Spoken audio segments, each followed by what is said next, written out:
अस्सलाम वालेकुम nine class. क्या हाल चाल है बच्चों आप लोगों के। उम्मीद है बेटा आप सब ठीक ठाक होंगे। और पिछली दफ़ा का जो हमारा लेक्चर था, लेक्चर नंबर 1, जिसमें हमने मुस्लिम साइंटिस्ट के बारे में पढ़ा हुआ था, उम्मीद है आप लोगों ने उसको लर्न कर लिया होगा। तो बुक्स ओपन कर लें बेटा, ताकि हम अपना आज का लेक्चर नंबर 2, जिसमें हमने पढ़ना है टॉपिक 1.3 लेवल्स ऑफ ऑर्गेनाइजेशन, उसको स्टार्ट कर सकें। उम्मीद है बच्चों आप लोगों ने जो है वो टॉपिक निकाल लिया होगा, किताबें खोल ली होंगी अपनी।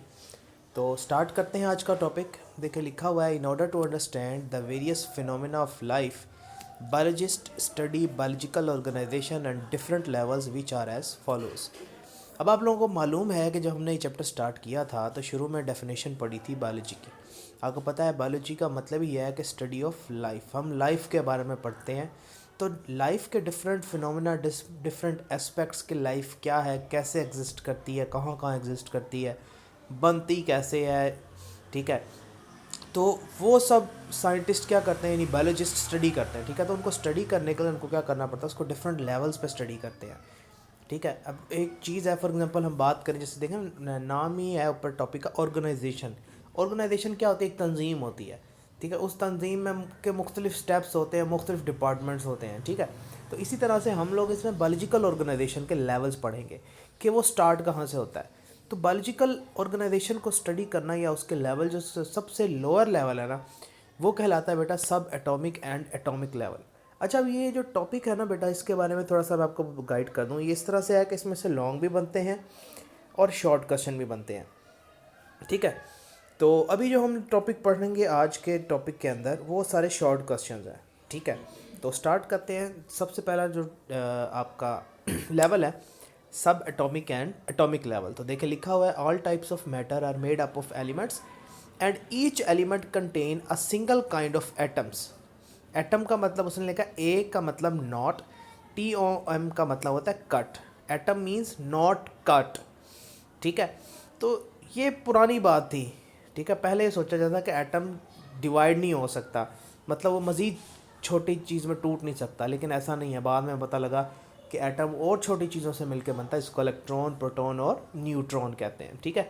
तो यहाँ पे लिखा हुआ कहता है जितने भी टाइप ऑफ मैटर है वो सारे मैटर किससे बना होता है, एलिमेंट से। और एलिमेंट हमें पता है कि सेम टाइप ऑफ एटम से बनता है। हमने एलिमेंट की और मैटर की डेफिनेशन केमिस्ट्री में पढ़ी थी, ठीक है। तो आगे चलते हैं, देखें atoms are actually made up of many sub atomic particles. वो सब एटॉमिक पार्टिकल्स कौन से हैं जिनसे एटम बना होता है, इलेक्ट्रॉन, प्रोटॉन और न्यूट्रॉन। देखें अगली लाइन में उसने बता दिया है। उसके बाद आगे चले तो हमारे पास नेक्स्ट आ जाता है, out of the 92 kinds of elements that occur in nature 16 are called bio elements, ठीक है। तो ये डेफिनेशन है, बहुत ज़्यादा इंपॉर्टेंट है बेटे, मार्क कर लें इसको।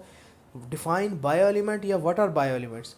तो कहता है तो नेचर में नेचुरली आपकी दुनिया में 92 काइंड ऑफ एलिमेंट्स हैं। उन 92 काइंड ऑफ एलिमेंट्स में से 16 को हम क्या कहते हैं, बायो एलिमेंट्स कहते हैं। क्यों बायो एलिमेंट्स कहते हैं, क्योंकि ये जो 16 एलिमेंट्स हैं ये लिविंग ऑर्गेनिज्म की बॉडी को बना रहे होते हैं। तो देखें लिखा हुआ है, these take part in the making of body mass of the living organism. आगे चले तो देखें एक और अच्छी बात उसने बता दी कि out of these bio elements only 6, oxygen, carbon, nitrogen and calcium and phosphorus make 99% of the total mass. Out other 10 जिनके नाम लिखे हुए हैं आपके पास सामने, ठीक है, इनके मैं आपको नाम भी बता देता हूँ। के फॉर पोटाशियम है, फिर सल्फ़र है, फिर क्लोरीन है, सोडियम है, उसके बाद मैग्नीशियम है, फिर एफ ई आयरन को कहते हैं, सी यू कॉपर है, एम एन मैगनीज़ है, जेड एन जिंक है और आई आयोडीन है। Collectively make 1% of the total mess, ठीक है। तो ये यहाँ तक आपने डेफिनेशन मार्क करनी है बायो एलिमेंट की, ठीक है, जो आपने स्टार्ट की थी आउट ऑफ 92 काइंड से लेकर यहाँ तक, ठीक है। इसमें बायो एलिमेंट की डेफिनेशन है, उसके बाद आगे उसकी एग्जाम्पल है। तो ये सारी करनी है, ठीक है बेटे। उसके बाद आगे चलें तो ये आपके पास एक ग्राफ दिया हुआ है, ठीक है। ग्राफ तो नहीं कहते, सॉरी, इसको पाई चार्ट आई थिंक कहते हैं, ठीक है। ये पाई चार्ट है। तो ये जो पाई चार्ट है इसमें परसेंटेज दी हुई है, ठीक है। Percentage composition by mass of bio element in the protoplasm of living organism. Living organism का जो प्रोटोप्लाज्म होता है, मतलब ये प्रोटोप्लाज्म क्या है बेटा, जो एक सेल होता है ना, सेल, ठीक है। आपने साइंस में पढ़ा होगा 8 क्लास में, एक सेल, ठीक है। जो सेल के अंदर जो सेल मेम्ब्रेन के अंदर जितना भी सेल का हिस्सा है उसको प्रोटोप्लाज्म कहते हैं, ठीक है।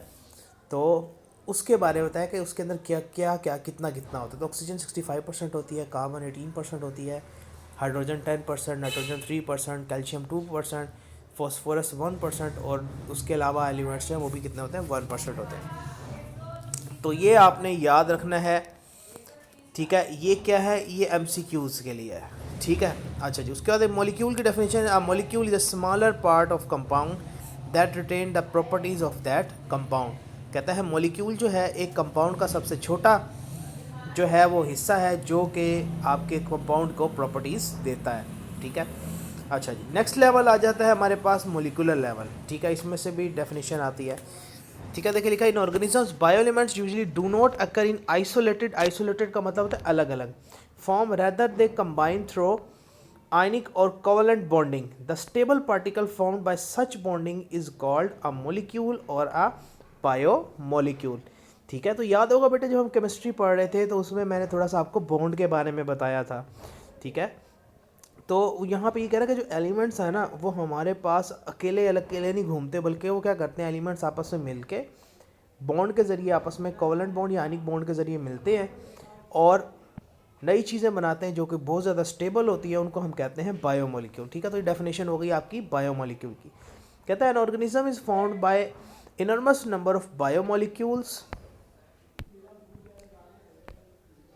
ऑफ 100 ऑफ डिफरेंट टाइप्स, ठीक है। जो इनॉर्मस का मतलब होता है मैनी, मैनी से भी ज़्यादा, बहुत ज़्यादा। तो कहते हैं एक ऑर्गेनिज्म जो है वो बहुत ज़्यादा बायोमोलिक्यूल्स जिन पे हंड्रेड्स ऑफ टाइप्स है उनके मिलने से बनता है, ठीक है, या उसमें पाई जाती हैं ये डिफरेंट टाइप्स ऑफ मॉलिक्यूल्स होते हैं। These molecules are the building material and are themselves constructed in great variety and complexity due to specific bonding arrangements. कहता है तो ये जो मॉलिक्यूल्स हैं, ठीक है, ये डिफरेंट किस्म के मटेरियल्स बनाते हैं क्योंकि खुद भी डिफरेंट किस्म की बॉन्डिंग और अरेंजमेंट्स के साथ जुड़े होते हैं। इसके साथ डिफरेंट किस्म के मॉलिक्यूल्स बनाते हैं like carbohydrates, proteins, lipids, fats, ठीक है। तो ये डिफरेंट मॉलिक्यूल्स हमारी बॉडी में मौजूद है, ठीक है। तो अब कहता है ये जो बायो मॉलिक्यूल्स हैं वो दो तरह के हैं, micro molecules and macro molecules, ठीक है। अब पहले आपने डेफिनेशन कर ली फर्स्ट पैराग्राफ, उसके बाद आपने क्या लिखना है, यहाँ से लिखना है bio molecules are classified as, ठीक है। तो ये इसकी दो टाइप्स आ जाएगी। माइक्रो मॉलिक्यूल्स, माइक्रो मीन छोटे, ठीक है, लो मॉलिक्यूलर वेट मतलब जिसका वजन कम है, जिसमें ग्लूकोज वाटर आ जाएगा, और माइक्रो मीन बड़े जिनका मॉलिक्यूलर वेट क्या होगा, ज़्यादा होगा, like starch, protein and lipid. उसके बाद ये मार्क कर लेना, ठीक है। तो डिफरेंस आता होता है, डेफिनेशन आती होती है, इन दोनों का रेफरेंस लिखें, ठीक है बेटे। तो आज के टॉपिक के लिए आई थिंक मैं इतना ही बहुत है, ताकि आप लोग, मैं ज़्यादा नहीं पढ़ा रहा था कि आप लोग ये जो है इसको अच्छे तरीके से याद कर लें।